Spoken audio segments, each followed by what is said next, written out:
understand what the patterns are and also have been there. You have to make mistakes.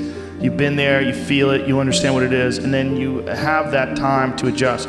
That's why losing in life is so important. Whether it's getting dumped, getting fired, losing a game, loss, those feelings where things didn't work out your way, that's important because it lets you know this is the bad feeling that comes when it goes wrong, and you improve, and then it makes the good feelings of victory all the better. Making a terrible book that gets rejected by every publisher and then writing a really good one and people accept it and you're like, fuck, I got better. Feelings of failure are really critical for your motivation. The fear of overcoming, the fear of improving, the fear of getting better as a human being. If you just exhibit the same patterns, you fall into those patterns, whether it's alcoholism or gambling addiction. People fall into those because they're accustomed to it. It becomes a normal part of your life.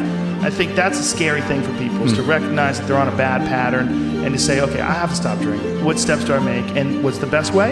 Community. They've shown 12-step programs. You get together with some other guy and he goes, look, Mike, I used to drink too much too. We're just people, we can help each other, I'm your sponsor now, and they work together. And the more things you can experience with people, the more you're gonna share. The people that make me sad are the people that know friends and know confidants.